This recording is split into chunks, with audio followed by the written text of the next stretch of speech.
मेरा बेटा, क्या हुआ था? हाँ, बताओ मुझे।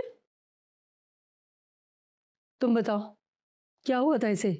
कैसे बेहोश हुई है? बीबी जी, आप मेरे पे क्यों शक कर रही हैं? मैं तो जब कमरे में आई ना, तो ये दूध पीते पीते बेहोश हो गई थी और मैंने इसे बचाने के लिए शोर मचा के साहब जी को बुलाया था। अगर मैं ना आती तो मामा बीबी की जान चली जाती और आप मेरे पे शक कर रही हैं। कैसे ना करूं शक? तुम यहाँ मौजूद थी कमरे में, तुम्हें पता होगा कि इसके साथ क्या हुआ है। बताओ मुझे। बीबी जी, मेरे से जो मर्जी कसम ले ले, अल्लाह मुझे बर्बाद करे, गर्क करे। अगर मैंने कुछ किया हो, मेरा घर बर्बाद हो जाए। ज्यादा ड्रामा करने की जरूरत नहीं है। मुझे पता है कि झूठ बोल रही हो तुम। सही सही बताओ, वरना अभी पुलिस को फोन करती हूँ। नहीं बीबी जी, ऐसा मत करें, आप चाहे इससे पूछ लें। अरे इससे क्या पूछूं? बच्ची है छोटी सी, ये क्या बता सकती है? और तुमने इसे डरा के रखा होगा। देखो, आखिरी बार पूछ रही हूँ, सच सच बताओ। ये आफा, ये क्या कर रही है? क्या?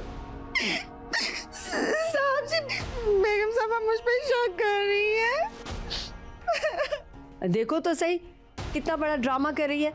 अभी अच्छी भली थी, तुम्हें देख के रोना शुरू कर दिया इसने। आपा, ये बिल्कुल गलत है। ये तो जान से ज्यादा प्यार करती है, इसी ने तो जान बचाई है। अगर ये ना होती तो हमारी उमामा को पता नहीं आज क्या हो जाता। अच्छा, तुम जाओ।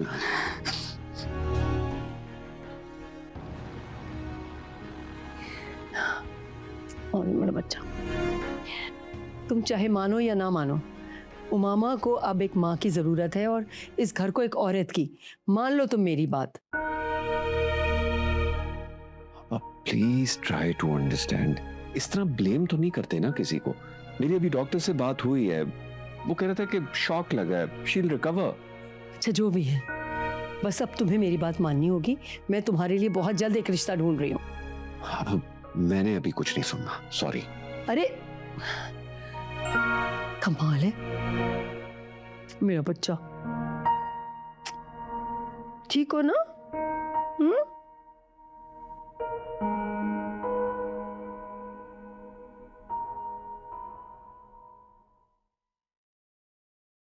करवा दी ना अब्बा और असद की लड़ाई तुमने? अम्मी ने मुझे बताया रो रही है वो कमरे में बैठकर। असद फोन नहीं उठा रहा। तुम ये क्यों कर रही हो? क्या मिल रहा है ये सब कुछ तुम्हें करके? बहुत गलत कर रही हो तुम।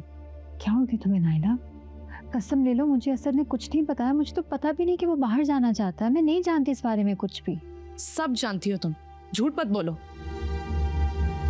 24 घंटे तो असद तुम्हारे कमरे में घुसा रहता है। मिलकर ही प्लान किया तुम दोनों ने। तुम्हें पता नहीं है अम्मी पर क्या गुजरती है। सिला, तुम मेरी भाभी जरूर हो, लेकिन ये बात याद रखना कि ये रिश्ता टूट भी सकता है।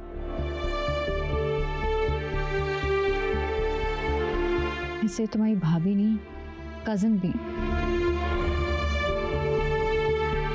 तुम हमेशा मुझसे इतनी बदतमीजी से क्यों बात करती हो? तुम्हें किसी रिश्ते का लिहाज है नाइला? मुझे लगता है कि मुझे चची जान से तुम्हारी शिकायत करनी पड़ेगी। तो जाओ करो, मुझे कोई फर्क नहीं पड़ता। अम्मी भी तुम्हें यही समझेंगे। तुम जानबूझकर असद को क्यों दूर भेजना चाहती हो, मुझे बताओ तो। मैं और अम्मी तुम्हें ऐसा हरगिज नहीं करने देंगे। कान खोलकर सुन लो। असद जो अब्बा के सामने नजरें उठाता नहीं था, आज देखो कितनी बदतमीजी करके गया है। ये सब कुछ तुम्हारी लगाई हुई आग है सिला। मेरा एक ही भाई है, अम्मी और मैं तुम्हें उसे नहीं छीनने देंगे। जानती तो हो ना तुम मैं तुम्हारा क्या असर करूंगी। आखिरी दफा बता रही हूँ, अपनी हरकतों से बाज आ जाओ, समझ आई? नाइला,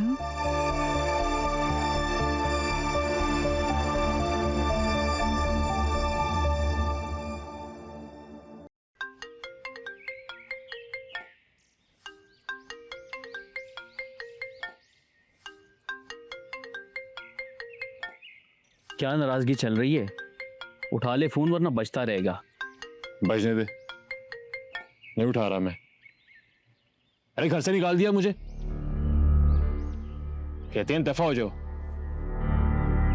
तो ठीक है, अब दफा ही हूं मैं।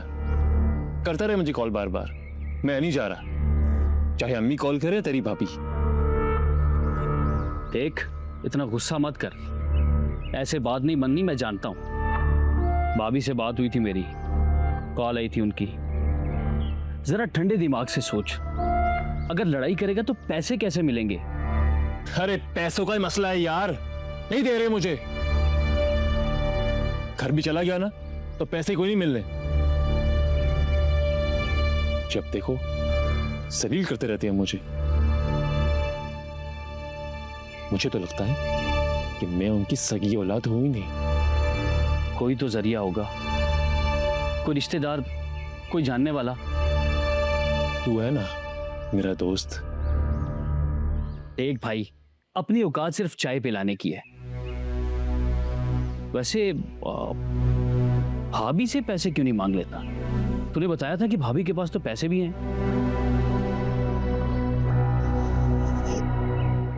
कोशिश कर रहा हूं। सिर्फ कोशिश मत कर, अब झगड़ा इतना बढ़ ही चुका है तो इससे पूरा पूरा फायदा उठा। भाभी को इतना परेशान कर कि वो तुझे पैसे दे दे। अरे नहीं देगी यार, नाराज है मेरे से। लो, फिर तो बन गया काम। अब तेरी बारी है नाराजगी की। सोच, भाभी का तेरे अलावा है कौन? उनका तो आगे पीछे कोई भी नहीं है। उन्हें इमोशनली परेशान कर, तुझे पैसे वहीं से मिलेंगे भाई। और ये जो झगड़ा हुआ है ना, इसको इतना बढ़ावा दे, इतना बढ़ावा दे कि भाभी तुझे पैसे देने पर मजबूर हो जाएं। और वैसे भी मैं जानता हूं कि भाभी तुझसे बहुत मोहब्बत करती है।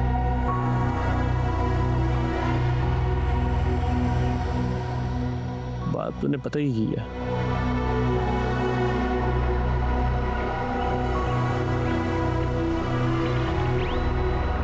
सिला, चुप भी कर जा। क्यों रो रो के अपनी तबीयत खराब कर रही हो?